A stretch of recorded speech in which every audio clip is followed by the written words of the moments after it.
Et monsieur Page, selon vous, pourquoi, cette décision, d'organiser un sommet, pour la démocratie?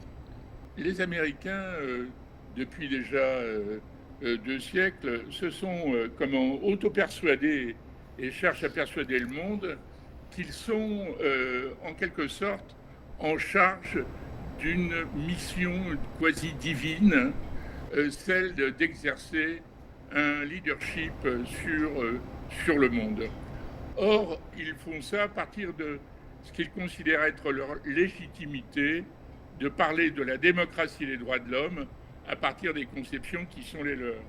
Or, la démocratie, c'est un droit universel, un droit concret qui existe à travers le système international qui est admis par la quasi-totalité des pays du monde et qui se nomme la Charte des Nations Unies.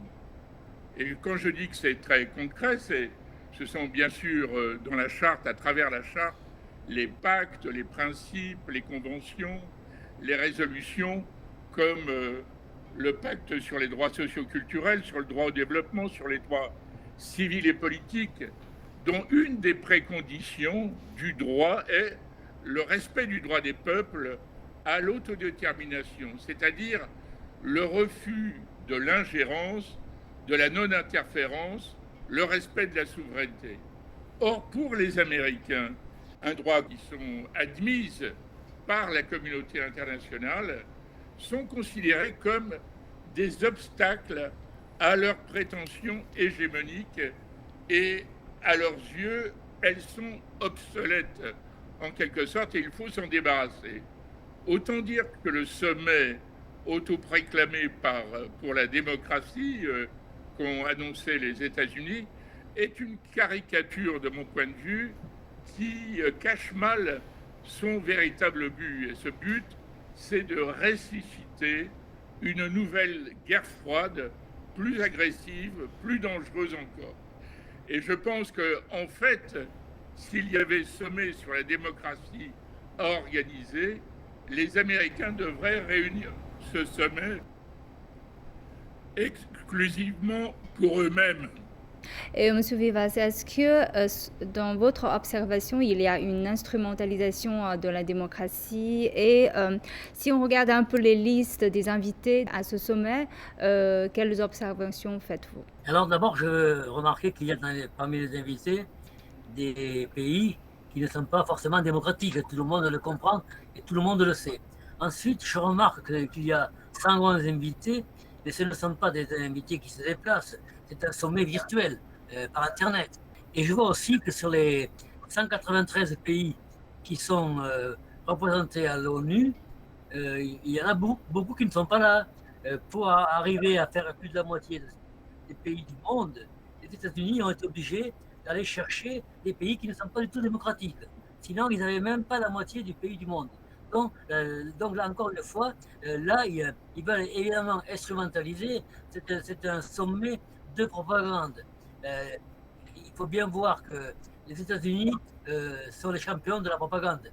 Et il y a beaucoup de domaines sur lesquels ils ont été dépassés par la Chine, mais du point de vue de propagande, ils continuent à être les plus forts et ils ont des relais dans tous les pays et notamment des relais médiatiques.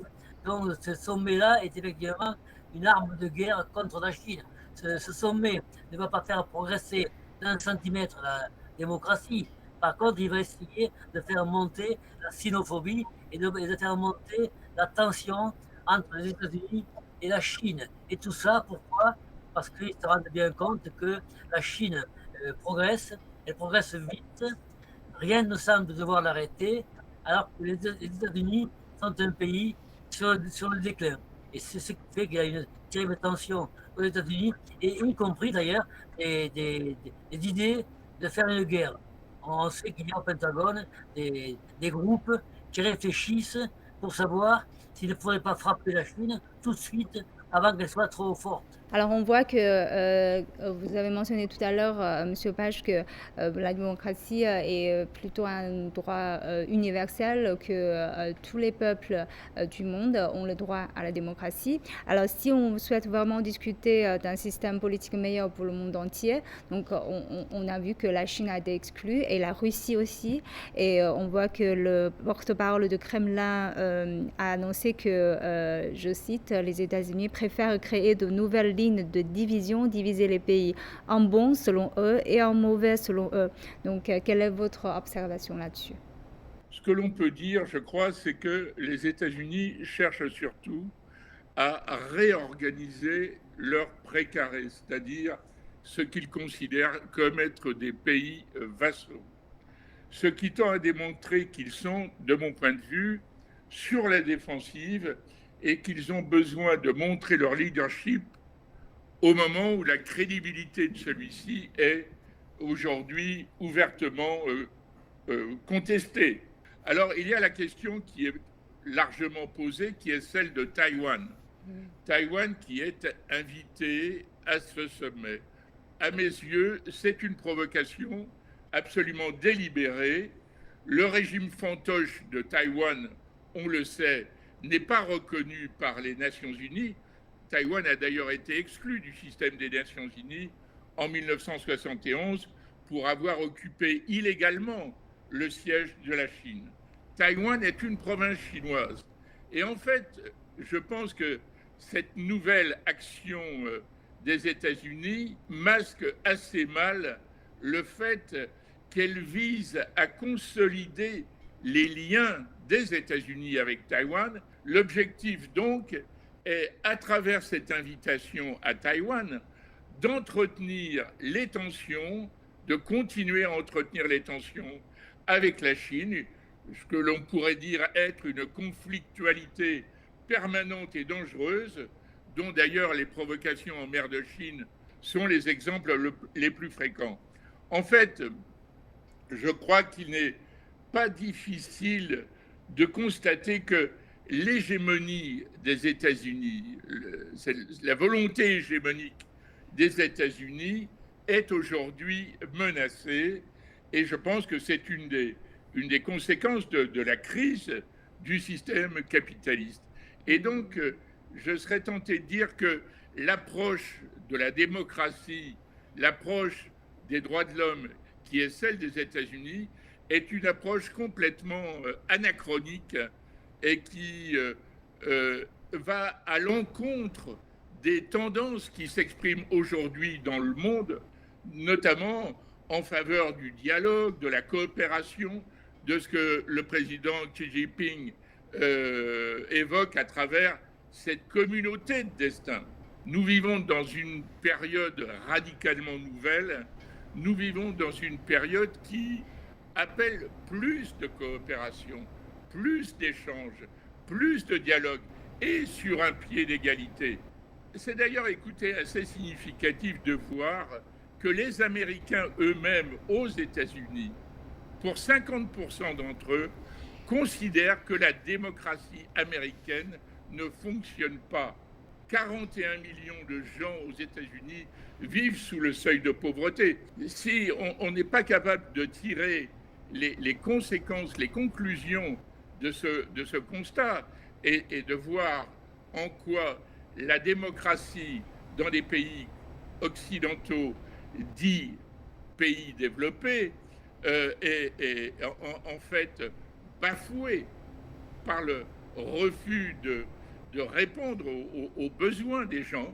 Et je crois qu'on a une assez bonne image de deux démarches, de deux visions, d'un système de valeurs qui, d'un côté, le système de valeurs occidental est en déclin et contesté de plus en plus ouvertement. Et c'est pourquoi les États-Unis réagissent de manière très défensive avec ce sommet. Selon vous, en quoi la vision de la Chine sur la démocratie est-elle différente que celle des États-Unis? Bien, la démocratie aux États-Unis, elle est symbolisée par l'affrontement notamment de deux grands partis. Il y en a deux, et pour les présidentielles notamment, qui vont déterminer la politique des États-Unis.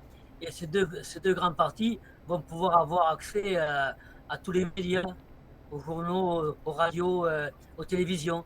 Et on appelle ça la démocratie.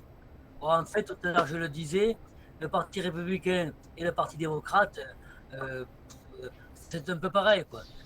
Pour un citoyen afghan ou irakien, ou libyen, ou vietnamien à une époque, c'est la même chose.